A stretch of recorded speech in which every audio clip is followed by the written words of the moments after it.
আর ইসলাম ধর্মের মূল উসুলও ঠিক একই রকম, যে ধর্মগ্রন্থ মেনে চলতে হবে। ধর্মগ্রন্থের বাইরে যদি কোনো কিছু থাকে সেটা মানা যাবে না। পবিত্র কোরআনে আল্লাহ সুবহানাহু ওয়া তাআলা বলেছেন সূরা হাসর সূরা নম্বর 59 আয়াত নম্বর 7, যে রসুল তোমাদের যা দেয় তোমরা সেটা গ্রহণ করো এবং যা থেকে নিষেধ করে তা বর্জন করো। আল্লাহ বলেছেন পবিত্র কোরআনে সূরা নিসা সূরা নম্বর 4 আয়াত নম্বর 80, যে ব্যক্তি রসুলের আনুগত্য করলো সে আল্লাহরই আনুগত্য করলো। আল্লাহ বলেছেন পবিত্র কোরআনে সূরা আহজাব সূরা নম্বর 33 আয়াত নম্বর 21, আর তোমাদের মধ্যে রাসূলুল্লাহ সাল্লাল্লাহু আলাইহি সাল্লামের মধ্যে রয়েছে উত্তম আদর্শ। আল্লাহ পবিত্র কোরআনের অনেকগুলো আয়াতে, প্রায় 20টিরও বেশি আয়াতে বলেছেন আল্লাহর আনুগত্য করো এবং রাসূলের আনুগত্য করো, অর্থাৎ আল্লাহকে মেনে চলো এবং রাসূলকে মেনে চলো, মেনে চলতে হবে, রাসূলের আনুগত্য করতে হবে। এতে অনেকগুলো আছে।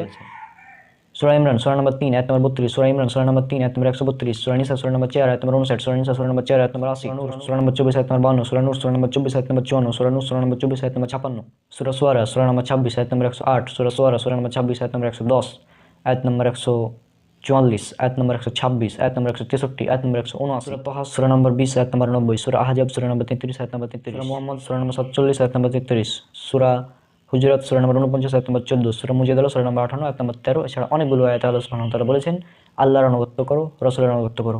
আল্লাহর আনুগত্য করো অর্থাৎ পবিত্র কোরআন মেনে চলো, রাসূলের আনুগত্য করো অর্থাৎ রাসূলের সুন্নাত, রাসূলের কথা, কাজ, সমর্থন ইত্যাদি মেনে চলো, অর্থাৎ সহিহ হাদিস মেনে চলো। অর্থাৎ পবিত্র কোরআন এবং সহিহ হাদিস আমাদের মেনে চলতে হবে। এরপর আমাদের আরও একটি দলিল, সেটা হচ্ছে ইজমা। ইজমা মানে মুসলিম উম্মার আলেমদের মধ্যে যে ঐক্যমত হয় সেটা। ইজমার যে দলিল, এটা উল্লেখ করা হয়েছে জামিয়াত তিরমিজি হাদিস নাম্বার 2167।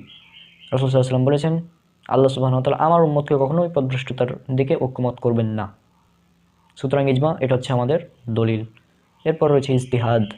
রাসূল সাল্লাল্লাহু আলাইহি ওয়াসাল্লাম বলেছেন, উল্লেখ করা হয়েছে সহিহ বুখারীতে হাদিস নম্বর 7352। এছাড়াও সহিহ বুখারী, মুসলিম সহ অসংখ্য হাদিস রয়েছে এই ইজতিহাদের ব্যাপারে।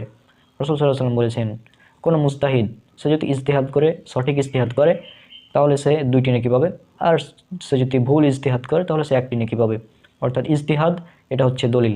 তবে ইজমা এবং ইজতিহাদ হতে হবে অবশ্যই কোরআন এবং সহিহ হাদিস ভিত্তিক, বিশুদ্ধ মানহাজ ভিত্তিক। যদি কোরআন এবং সহিহ হাদিসের বিপরীতে ইজমা বা ইজতিহাদ হয় তাহলে সেই ইজমা বা ইজতিহাদ বাতিল। ইসলামের মধ্যে নতুন আবিষ্কার এটা হচ্ছে বিদআত। রাসূল সাল্লাল্লাহু আলাইহি ওয়াসাল্লাম বলেছেন সুনান নাসাঈ হাদিস নম্বর 1578, মান ইয়াহদিল্লাহু ফালা মুদিল্লা লাহু ওয়া মান ইউদ্লিল্হু ফালা হাদিয়া লাহু, ইন আসদাকাল হাদিসি কিতাবাল্লাহ ওয়া আহসানাল হাদি হাদি মুহাম্মদ ওয়া শাররুল উমুর মুহদাসাতুহা ওয়া কুল্লু মুহদাসাতিন বিদআহ ওয়া কুল্লু বিদআতিন দালালাহ ওয়া কুল্লু দালালাতিন ফিন্নার।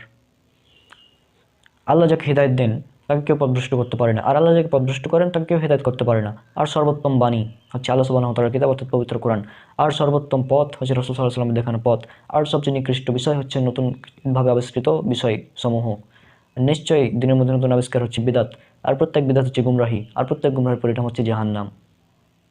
রাসূল সাল্লাল্লাহু আলাইহি ওয়াসাল্লাম আরও বলেছেন সহিহ মুসলিমের হাদিস, হাদিস একাডেমি হাদিস নাম্বার 4385, ইসলামিক ফাউন্ডেশন 4344, কেউ যদি এমন কোনো আমল করে যা আমাদের শরীয়তে নেই তাহলে তা বাতিল, পরিত্যাজ্য।